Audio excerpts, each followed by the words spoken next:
Merci. Merci, patriote.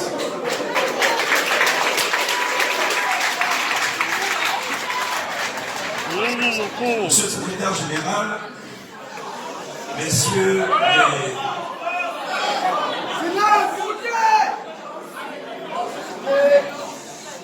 Monsieur le secrétaire général, messieurs les hauts cadres de l'ADER, messieurs les responsables de l'APM, anciennement RHM, je vous dis bonsoir. Bonsoir.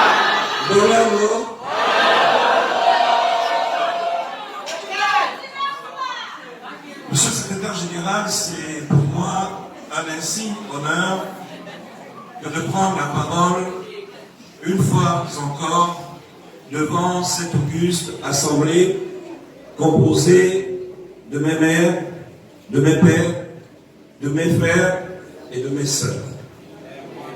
Je voudrais leur dire toute la fierté, toute l'émotion que je ressens en ce moment particulier et les assurer de tout l'amour que je leur porte dans mon cœur parce que je les aime.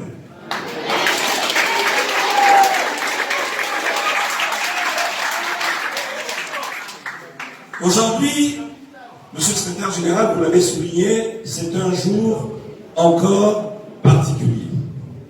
Particulier parce que nous allons perpétuer une alliance que nous avons scellée il y a quelques mois en ces mêmes lieux, sous la supervision et le haut patronage et la protection d'un homme exceptionnel, d'un homme en qui j'ai une très grande admiration, d'abord intellectuelle, d'abord spirituelle et humaine, car il se trouve être mon grand-père, M. Dijon Nivung Didi, que je vous demande d'applaudir.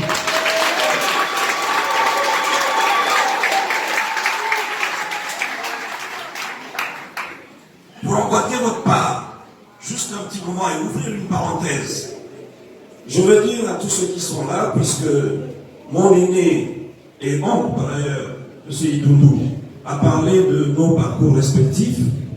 M. Divungi et moi-même avons fait nos études dans une ville, une grande ville du monde qu'on appelle Paris.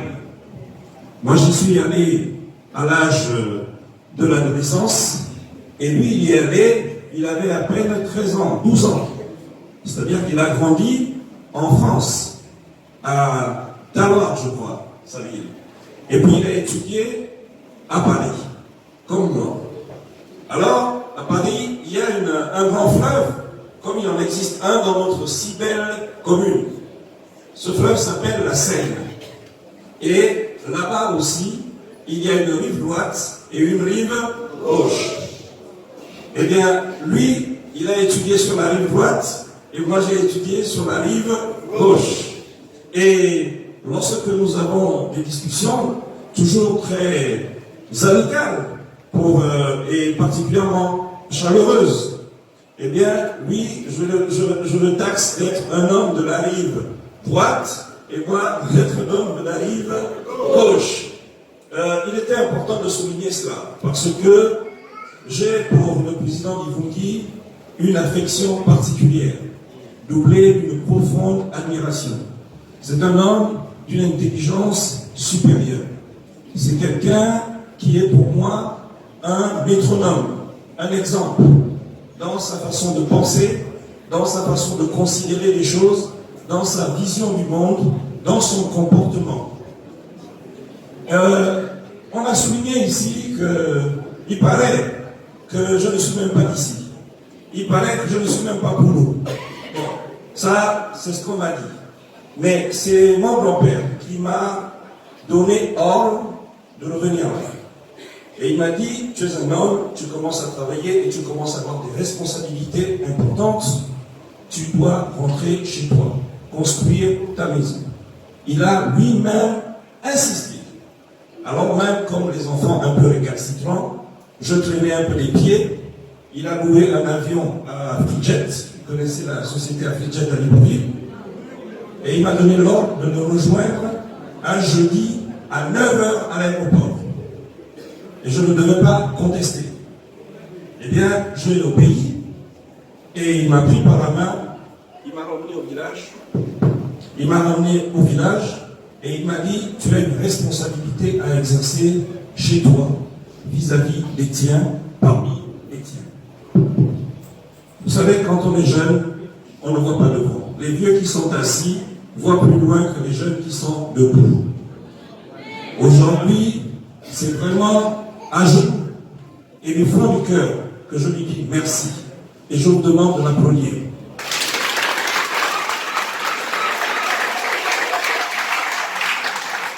Parce que ici, je suis chez moi.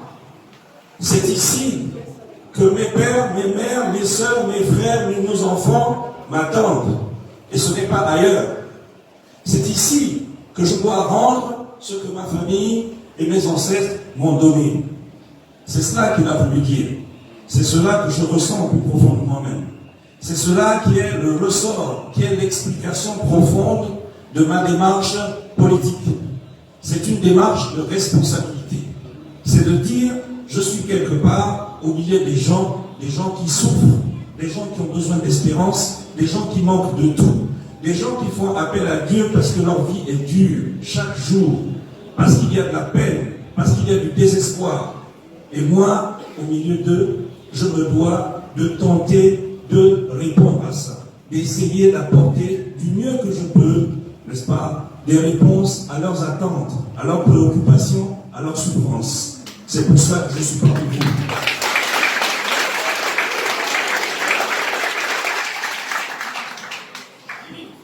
Je ne vais pas dire pourquoi je suis, comme le dit mon grand frère Mangoula, que j'aime beaucoup, pour son pragmatisme.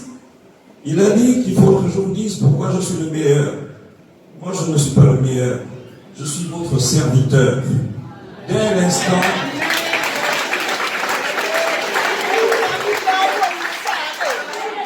Dès l'instant où j'ai décidé d'emprunter en mon âme et conscience la route de la responsabilité politique, je suis votre serviteur. Je ne suis pas le meilleur. Je veux écouter chacune d'entre vous. Je veux écouter chacun d'entre vous. Je veux vivre avec vous. Je veux manger avec vous. Je veux comprendre ce qui vous chagrine, ce qui vous peine, ce à quoi vous croyez et ce que vous espérez. Et je veux modestement, humblement me tenir au milieu de vous pour essayer de régler ensemble les problèmes qui se posent à nous. Les problèmes qui se posent à nous dans notre commune sont nombreux.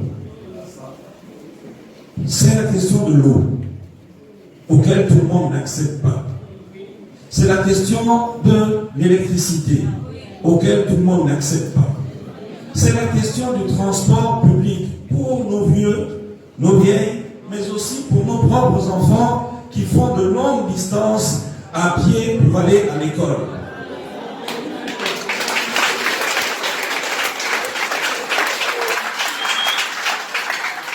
C'est la question de l'école que je souhaite de qualité comme vous pour nos enfants. Parce que nos enfants, c'est notre avenir. Ça n'est pas la CNSS. Si c'était la Caisse nationale de sécurité sociale, pourquoi il y aurait autant de plaintes à cause des pensions? Vous voyez bien que ça ne marche pas. Donc, l'espoir que nous avons, notre assurance de demain, notre assurance vieillesse, ce sont nos enfants. Ce sont eux qui nous sont nos plus sûrs protecteurs, nos plus sûrs soutiens. Pour qu'ils nous soutiennent, il faut qu'ils aient un travail. Pour qu'ils travaillent, il faut qu'ils aient fait l'école.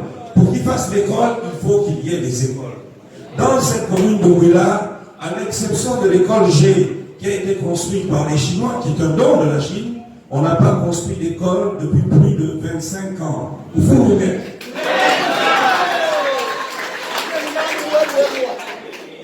Mouila, c'est le chef-lieu de la province de Langounier.